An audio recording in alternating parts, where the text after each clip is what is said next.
Hello friend, आज मैं फिर से आपके सामने एक बार उपस्थित हुआ हूँ एक नया चैप्टर के साथ पॉलिटिकल साइंस की क्लास 12 की। ये भी बहुत इंपॉर्टेंट चैप्टर है, chapter number 7, security in the contemporary world. तो पहले तो हमको मालूम होना कि पिछला जो टॉपिक हमने स्टडी किया उससे ही रिलेटेड है, तो ये सारा जो चैप्टर्स है एक दूसरे से रिलेटेड है। अगर आप ध्यानपूर्वक सारा चैप्टर्स को कंप्लीट करते हैं तो आपके लिए बहुत ही इजी टास्क हो जाएगा political science. It's very easy to get good score in political science also. So now let us see first security. जब हम security का बात करते हैं तो हमको पहले उसका मतलब मालूम होना चाहिए in political science concern. तो security बोलने से क्लियरली लिखा है freedom from threats. Threats हमारे लाइफ में हर तरह का threats हर दिन हमको रियलाइज होता है। जब हम रोड पे चलते हैं, जब हम घर से निकलते हैं, जब हम कोई प्लेन यात्रा करते हैं, कभी भी कुछ भी दुर्घटना हो सकते हैं, इसे थ्रेट्स कहते हैं। लाइफ रिस्क जो है थ्रेट्स है। जिस तरह इंडिया का साथ चाइना का विवाद है, बहुत युद्ध हो सकता है, पाकिस्तान का साथ हो सकता है, ऐसा भी हो सकता है कि एक कोरोना, अभी फिलहाल जो कोरोना कोविड-19 चल रहा है, चाइना के ऊपर खासा गुस्सा है सारा कंट्री का, एक थर्ड वर्ल्ड वॉर भी हो सकता है। मैं उम्मीद करता हूँ ऐसा ना हो, क्योंकि वॉर कभी पीस नहीं ला सकते। खैर, हम थ्रेट्स का बात कर रहे थे, तो ये सब है थ्रेट्स है जो ह्यूमन लाइफ के लिए थ्रेटनिंग कंडीशन में है। तो ये सब तो हम जानेंगे इस चैप्टर में, फ्रीडम फ्रॉम थ्रेट्स। तो ये तो हो गया इसका डेफिनेशन। तो अभी ये क्या है, सिक्योरिटी। तो सिक्योरिटी क्या है, अभी हमने बताया इसका दो जो नोशन है, टू नोशंस ऑफ सिक्योरिटी, जो दो विचार, एक है ट्रेडिशनल सिक्योरिटी, दूसरा है नॉन ट्रेडिशनल सिक्योरिटी। देखिए इन जिस पर मैं आपको समझाना चाहता हूँ, ट्रेडिशनल सिक्योरिटी क्या है, ये military threats from others country. Military threats बोलने से युद्ध, दूसरा जो कंट्री से हमारा जो हमेशा थ्रेट्स रहते हैं, डर रहता है ना कि ये युद्ध हो जाए। जिस तरह की हमारा ये सोचिए इंडिया है, इंडिया के पास में क्या है, पाकिस्तान है, अफगानिस्तान है, श्रीलंका है, चाइना है, ये सब नेबरिंग कंट्री है। इसी से हमारा थ्रेट्स है, ना कि हमारा अमेरिका से थ्रेट है, हमारा जर्मनी से है, क्यों वो दूर है। आपका पड़ोसी से आपका खतरा होगा, क्योंकि आपका बॉर्डर जो होता है वही मेन जो इश्यूज होता है बॉर्डर रिलेटेड। एनी हाउ, तो ये थ्रेट्स जो है मिलिट्री थ्रेट्स का जो ट्रेडिशनल नोशन है, इसको फिर से दो से डिवाइड किया, दो तरह का ट्रेडिशनल सिक्योरिटी में जो डिफरेंस है। एक है एक्सटर्नल नोशन, दूसरा है इंटरनल। तो एक्सटर्नल में 4 है, इंटरनल में 2 है। इसको मैं थोड़ा बाद में एक्सप्लेन करूंगा। दूसरा और देखिए नॉन ट्रेडिशनल सिक्योरिटी, यह है beyond from military threats. Military threats के अलावा जो थ्रेट्स है उससे हम नॉन ट्रेडिशनल सिक्योरिटी कह सकते हैं। इसमें 2 है, एक है human security, human life all over the world का कहता है, और ग्लोबल सिक्योरिटी, ये total human as well as और हमारा जो ग्लोब, हमारा जो अर्थ के लिए सोचता है। तो चलिए आप आगे बढ़ते हैं। एक्सटर्नल नोशन में जो आते हैं ट्रेडिशनल सिक्योरिटी में, military threats beyond from other countries. External देखिए मिलिट्री एक्शन, जब हमारा युद्ध होता है तो क्या होता है, दूसरे देश से युद्ध होता है तो मिलिट्री फ्री डिफेंस का जो ये होता है, एयर फोर्स होते हैं, आर्मी होते हैं, नेवी होते हैं, ये तीनों से ही युद्ध होते हैं। तो ये सबसे बड़ा खतरा होता है। दूसरा, दोनों देशों में, जब 2 देशों में युद्ध होता है तो कोई एक देश सुरक्षित महसूस नहीं करता कि उसका साथ भी युद्ध क्या रहता है, उसके भी डिवास्टिंग होता है, इसमें भी बहुत सारे लाइफ का नुकसान होता है, प्रॉपर्टीज का नुकसान होता है। जिस तरह हमने झेल चुके हैं 1947 के इंडिपेंडेंट के बाद पाकिस्तान के साथ, फिर चाइना के साथ बहुत बड़ा युद्ध हुआ। जिस तरह 65 में हुआ पाकिस्तान के साथ, 62 में हुआ चाइना के साथ, फिर 71 में हुआ पाकिस्तान के साथ, फिर कारगिल में 99 में। ये सब बहुत लंबा युद्ध था और बहुत नुकसान हुआ दोनों देशों का। तो ये क्या है, मिलिट्री एक्शन, ये डर है। क्योंकि अब देखिए, अगर आप हिस्ट्री या पॉलिटिकल साइंस पहले भी पढ़े, हिस्ट्री में देखिए या पॉलिटिकल साइंस उठा के देखिए, जब ये 3 जो इमरजेंसी हुआ, पहला इमरजेंसी हुआ कब, 1962 में, जब भारत चाइना का साथ युद्ध हुआ, तब जवाहरलाल नेहरू ने एक नारा दिया था, हिंदी चीनी भाई भाई। वो पहला इमरजेंसी था। दूसरा कब आया, जब पाकिस्तान के साथ युद्ध हुआ, जब बांग्लादेश फ्रीडम हुआ, बांग्लादेश फिलहाल जो बांग्लादेश है पहले वो ईस्ट पाकिस्तान हुआ करता था, उस दौरान भारत ने पाकिस्तान के साथ युद्ध किया था।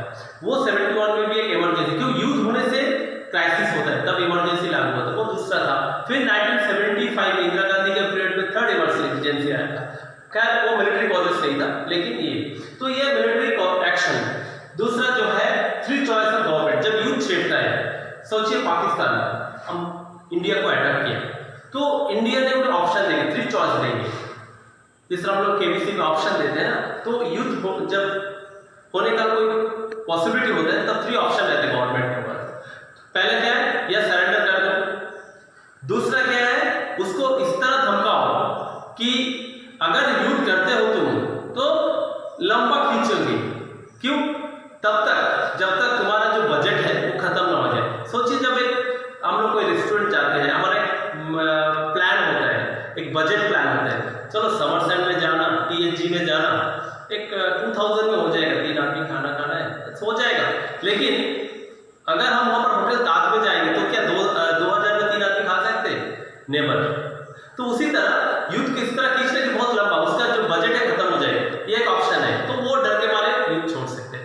तीसरा जो है, जो मेन मोटिव से अटैक करते हैं, सोचिए पाकिस्तान अभी कश्मीर को लेके जो इश्यूज है उसी के ऊपर अटैक किया, तो हमको उसका डाइवर्ट, पाकिस्तान कश्मीर को हटाना है, कश्मीर ऑल ओवर इंडिया को, इवन कश्मीर को जो टारगेट है, जो ऑब्जेक्टिव है, उसको भी सबड्यू करना।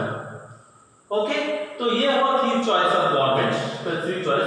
बैलेंस ऑफ पावर, बैलेंस बोलने से एक संतुलन, पावर बोलने से यहाँ पर शक्ति, एनर्जी नहीं है, यहाँ पर आपका पावर, आपका रिलेशन, इंटरनेशनल रिलेशन कैसा है, तो इसे बैलेंस ऑफ पावर कहते हैं। जैसे छोटा सा एग्जांपल, अभी सोचिए नेपाल एक छोटा सा कंट्री है, उसका आगे है चाइना, उसका ये साइड में है इंडिया, तो बीच में अभी तो फिलहाल युद्ध का कोई पॉसिबिलिटी नहीं है, तो सेफ एंड सिक्योर महसूस करते हैं, बट इन फ्यूचर बोल सकते हैं कि उसके ऊपर हमला ना हो या उसके साथ कुछ युद्ध ना हो, इसीलिए वो अपने आप को सेफ रखने के लिए बैलेंस करते हैं, क्या, पावर को, बोलने से अच्छा रिलेशन, तो वो कैसे करते हैं, पड़ोसी से या उससे जो सुपर पावर है उससे, that is called balance of power.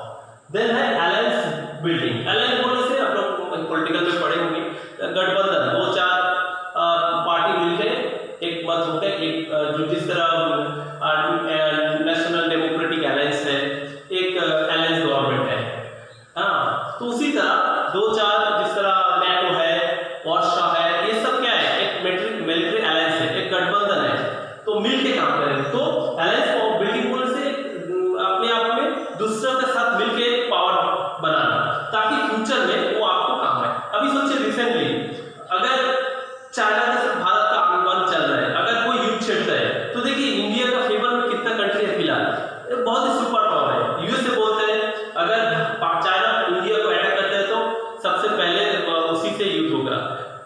Israel बोलते हैं इंडिया को अगर कोई बात करता है तो पहले मुझसे लड़के फिर जाना है। तीसरा है रशिया, 1971 में भी हमने देख चुके हैं कि जब यूएसए का एक नेवल शिप जो इंडिया में आ रहे थे, क्यों, वो पाकिस्तान के फेवर में इंडिया से युद्ध करने आ रहे थे, तब रशिया का एक न्यूक्लियर शिप वो आके बीच में आ गए कि पाकिस्तान के साथ अमेरिका ना दे पाए, पहले रशिया से लड़ना होगा। सो भारत और रशिया का बहुत पहले से अच्छा संबंध है, तो अभी देखिए अमेरिका के साथ भी है, तो रशिया आएगा, इजराइल आएगा, फिर जापान भी बोलते, सारा देश भारत के साथ है, क्यों, इंटरनेशनल रिलेशन उसका अच्छा है, इंटरनेशनल डिप्लोमेसी अच्छा है भारत का, तो ये अलायंस बिल्डिंग कहते हैं इसे, दोस्ती बनाना, दूसरे से अच्छा रिलेशन बनाना।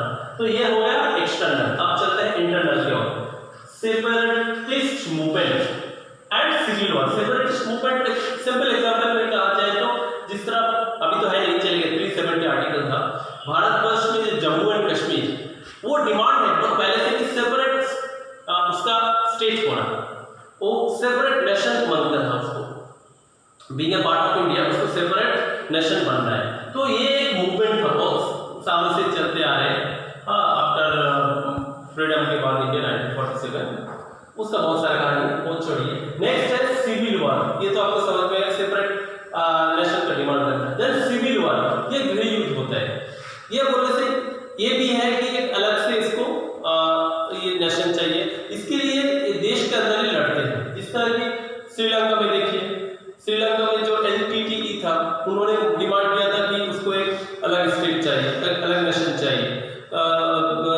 क्योंकि वहाँ पर जो 78% लगभग सिंगलिस, तो वो जो मेजोरिटी है, और बाकी जो तमिलियंस है, नेटिव है, और जो इंडियन तमिलियंस है वहाँ पर, उनका डिमांड था सेपरेट स्टेट, लेकिन इन्होंने उसको बॉयकॉट कर दिया। क्यों? वो होल श्रीलंका को अपना ही रखना चाहते हैं। ये तो उनका डिमांड, वो मेजोरिटी है। तो वो भी सिविल वॉर था, वो भी समाप्त हो चुके हैं। फिर अमेरिका में भी सिविल वॉर हुआ। इस तरह बहुत सारे रीजन एग्जाम्पल आप दे सकते हैं। ये था internal security. Then non traditional security में देखिए, ये मिलिट्री थ्रेट से बियॉन्ड है। ये है ह्यूमन सिक्योरिटी। देखिए, हम एक कंट्री में एक बाउंड्री में रह रहे हैं, एक इंडिया के अंदर रह रहे हैं, एक बॉर्डर है हमारा, इसके अंदर हम सेफ हैं। क्या एक्चुअली हम सेफ हैं? कंट्री तो सेफ है, लेकिन ह्यूमन क्या सेफ है? बहुत सारे यूथ से भी ज्यादा नुकसान अपना गवर्नमेंट से, बहुत सारे लाइफ का लॉस है। हमारा गवर्नमेंट, हमारा पॉलिसी से बहुत सारा डेथ हो रहा है।